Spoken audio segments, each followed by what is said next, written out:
What up, Fight World? It's your boy Ego back with some more boxing. So, in case you guys have not heard, it looks like CEO of Golden Boy, Richard Schaefer, has resigned from the company. He is no longer going to be CEO for the company that he and Oscar De La Hoya started. And I want to give you my thoughts. First, I'm going to give you a quote from Richard Schaefer announcing his resignation, give you my thoughts on what I think. This is what he had to say. Richard Schaefer says, "After more than 10 years with Golden Boy, it is time to move on to the next chapter of my career. This decision has required a great deal of personal reflection, but ultimately, I concluded that I have no choice but to leave. I have succeeded in banking and I have succeeded in boxing, and I look forward to the next opportunity. I am proud to remain a shareholder, so I have a strong interest in the continued success of the company. I am proud of what we have accomplished at Golden Boy, but I now look forward to new challenges." Coming from him himself, my thoughts, some of you guys were rejoicing, like, oh, Oscar De La Hoya, Bob Arum, they're having meetings, and De La Hoya went to Arum's house and talked to him. So you guys were getting happy and tickled pink that the Cold War is coming to an end. Personally, I don't know what this does for boxing, and it could make matters worse. And the reason being because I don't know how everything is orchestrated. You have certain fighters that are actually signed to Golden Boy, and then you have guys that are signed with Al Heyman as the advisor. So it could have created, in essence, another Cold War. First, we're doing just Golden Boy as a whole, staff and as a imprint versus Top Rank. So now that De La Hoya had buried the hatchet with Arum, it looks like everything should be good. But this has been brewing in the background for a minute. There's lots of rumors. Now it's official. Richard Schaefer is leaving. I heard Schaefer is going to try to create his own imprint, his own company with Al Heyman. So that could further split boxing and still put us in the same fucking pickle, same predicament where we don't get certain fights because Keith Thurman is not signed to Golden Boy, but he's signed with Al Heyman. So let's say we want to see Pacquiao and Keith Thurman, we might not be able to see that because Pacquiao's re-signed with Top Rank. And if Schaefer starts a company with Al Heyman and Schaefer's openly pretty much expressed disinterest in not wanting to work with Arum, which is part of the reason he's leaving, if not the whole reason he's leaving, because he doesn't want to work with Arum, and him and Heyman don't want to make the deal with Arum. Only Bob Arum and Oscar De La Hoya are trying to make amends. Then it gets us nowhere because we won't be able to see fights like Keith Thurman versus Manny Pacquiao, or if there's a fighter like Sean Porter or something, we might not get to see him fight Ruslan Provodnikov or whoever, Danny Garcia. I don't know. Like I said, I'm not a part of Golden Boy.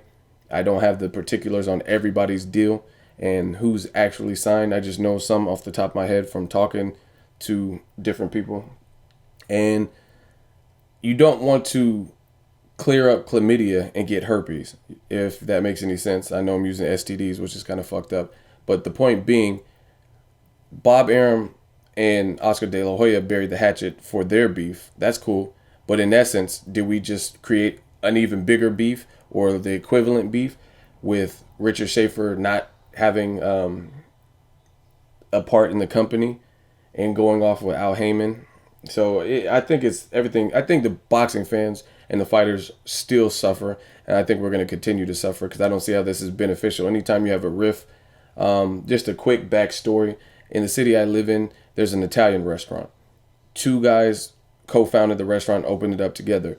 They had some kind of dispute. I don't know what it was exactly, monetary. So one person kept that restaurant. The other person opened a second restaurant with the exact same name. It's called Pietro's 1 and Pietro's number 2. And they're really extremely close to each other in proximity. So people are like, what the fuck? Like, why do you have two restaurants named the same exact thing in the same city, not far from each other? And they're not like big franchises like McDonald's or something. And it's all based on the rift they had in the 70s or whenever it was. And to this day, you still have two separate operating restaurants with the same name. So I know how business goes. I know how splits can be. A lot of times there's pride and ego, no pun intended. So I don't see this being good. I think we're still in the same position we were before, where we have a new Cold War. It might not be with De La Hoya and might not be with Arum. And even that hasn't been mended fully. Just because you have fucking cup of noodle with a motherfucking drink crumpets and tea doesn't mean you're ready to do business with them. It just means you had a talk. So I don't think we're any further. Another thing, Golden Boy relied on Schaefer a lot for the promotion of their events. So without his presence, I don't know who they're going to get to replace him and if they're going to be as efficient as he was. Same thing with Al Heyman. He has a great big stable of fighters. What does that do for him? And to my knowledge, from what I've heard, Floyd Mayweather likes doing business with, he's obviously signed with Al Heyman, but he likes doing business with Schaefer. He always speaks with Schaefer or to Schaefer about Schaefer with the utmost respect versus De La Hoya. De La Hoya and Mayweather fought their former foes, and they've taken jabs at each other in the past in the media. Mayweather said something during the Canelo press conference. Oscar De La Hoya said Canelo had the blueprint or Victor Ortiz had the blueprint to beat him and all kinds of stuff. So I don't know if Golden Boy is going to continue working with Floyd Mayweather since he's with Heyman and if Schaefer opens that second company. So let me know what you guys think of this whole news. Make sure you like the video. As always, hate, comment, or subscribe. Till next video, it's Ego signing off.